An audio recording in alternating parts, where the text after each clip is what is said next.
Senator Ben Cardin of Maryland. He's a Hillary Clinton supporter. It depends, Senator. Trey Gowdy giving a good description of the limitations of the House in terms of investigating crimes, but he didn't say there would be no hearings on a then president-elect or President Hillary Clinton. What does that tell you? Well, Chris, we've already seen that the House of Representatives have had more and more investigations concerning Secretary Clinton. So it's hard to predict what they'll do, but I would like to think that they would be objective and that they would only do an investigation if there was a reason to, but that has not been the practice in the past. So let's go from what could happen in the future to what's going on right now. Gowdy and other Republicans are making a very obvious case about what Jim Comey just did. He owed it to Congress. He said he would tell them if anything changed, and that's why he wrote the letter. They just took it as a status change, nothing more. Obviously, Donald Trump takes it as a hell of a lot more than that, but they're distinguishing themselves from him. What do you say? Well, here's the situation. Information was discovered. The FBI does not know whether it's relevant to Secretary Clinton or not. They haven't reviewed the emails. There is no indication that there's anything new that would warrant this type of scrutiny, but they need to look at it. There's a reason why close to election, when you have that type of information that does not point to an active concern, that you don't make that information public. You hold off because of the impact it could have on the elections. I think Director Comey, when he released that, should have anticipated that Donald Trump and others would then use that and draw conclusions that have no merit whatsoever in the information that the FBI has. Do you think part of a strategy? Do you think part that of a strategy? I think. Do you think, Senator? Do you think that the FBI director should come out with more information about the case before the end of the election? Do you think that he should do an expedited review, or do you think that's even possible? The suggestion seems that he is not inclined to do so.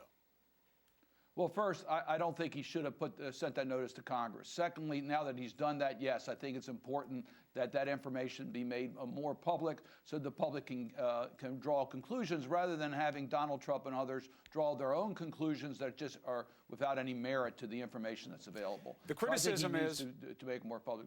The criticism is you loved him when he was on your side. Now he seems to be doing something that could help the other side, so you don't like him. You're having it both ways.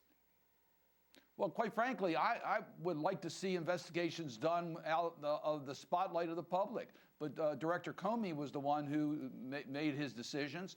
The fact that he closed the investigation, that is public. The fact that there's more information now that may be relevant and may not be relevant, that needs to be investigated before public comments are made. So I think he's a good person. He made a bad judgment here. And you see how it's being spun in an effort, I think, as a strategy to deal with some of the Clinton supporters to say, well, maybe there's a question here, you need not come up to vote. I think it has something to do with suppression of the voter turnout. People get depressed about this election, and it's been used. And Director Comey fell into this trap.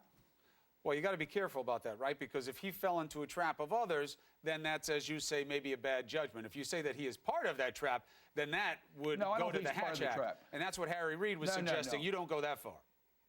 No, I do not at all. I think that he made a judgment. I think the judgment was a bad judgment. The Russians and their impact on the election. The hacking of these emails seems fairly clear to the government's resources. The Clinton campaign is pushing for there to be more disclosure from the FBI about any potential connections between members of Trump's campaign or Trump himself and Russia. Are you in favor of that when we don't really have any basis to understand that they are even investigating something like that? There's word maybe there's a probe or an inquiry, but certainly not enough for the director to feel confident enough to say anything. In fact, he didn't even want the FBI put on the disclosure about Russia as the source of the hacking.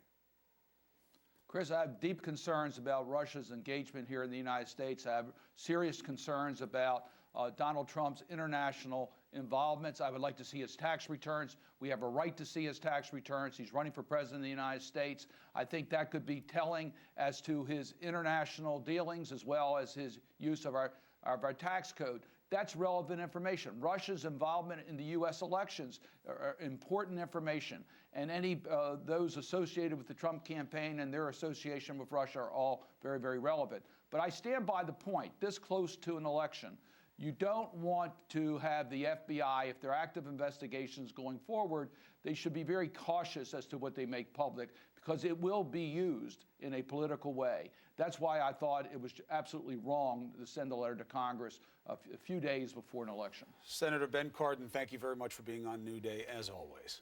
Thank you. Allison? Chris, we are following some breaking news out of Baltimore, where